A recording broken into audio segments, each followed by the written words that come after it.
Hi guys, Andy from Crypto Deals here, and today I want to talk about the project called Fundora, and it is very new, and of course we are going to do a scam check. So first of all, let me show you guys what it is all about.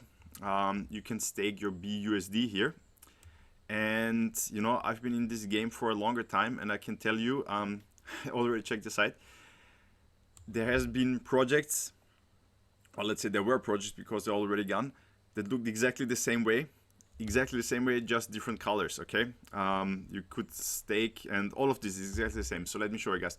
First of all, we're always looking, is there a legitimate business model behind it? Is there a contract that has been audited? Has the team been KYC'd? And can we check the contract ourselves? And yeah, let's see guys. So first of all, they are not like the typical scam projects say, okay, already $4 million invested. They write here $2,484 invested, and there's also a link to the contract down here, and we can check this ourselves. And as you can see here, they have $2,360 invested as of right now. So at least they are, I mean, yeah, it's not exactly the same amount, but okay, they don't claim to have already millions of dollars invested. Okay, so that's a positive thing, that they are honest with the contract. I mean, I can check the contract myself, and so okay. What is missing? So what is missing? There is no KYC, first of all. Yeah, basically they say you can stake from 1 to 20 days you get 1% daily, from 21 to 30 days 2% daily, and from 31 to 40% 3% daily, and so on here. Yeah, the question is always, if somebody says they can give you so much rewards, I would say, yeah, how can they do this? How can they do this? And they actually the contract has been audited. I will show you here. They also have a white paper. Okay, usually some scam projects don't even have a white paper. They have a white paper that's on the positive side. Yeah, so they're transparent with the contract. I mean, we can check how much is in the contract. That's on the positive side. And there's also white paper where they try to explain. I mean, just because there is a white paper doesn't mean that it's good.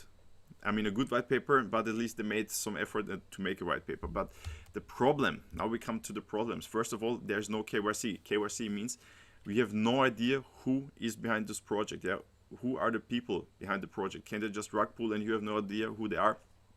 That's the first problem.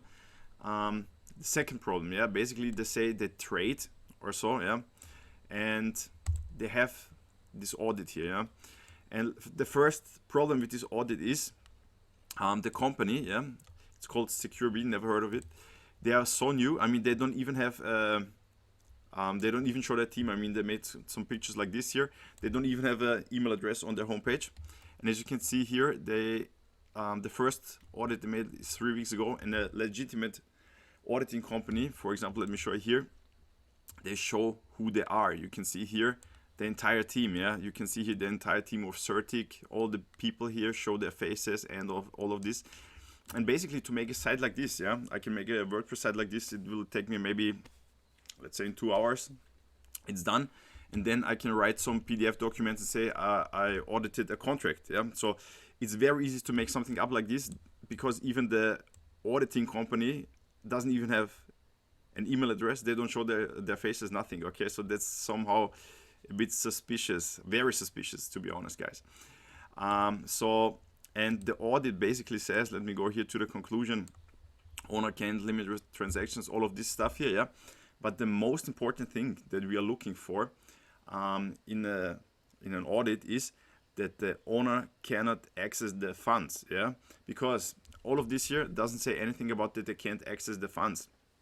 So they can anytime take whatever is in the contract and just take the money and leave, and you have no idea who the people behind this project are. Yeah, so basically for me, there are too many red flags, and I would not invest in this project, guys, because I prefer to trading.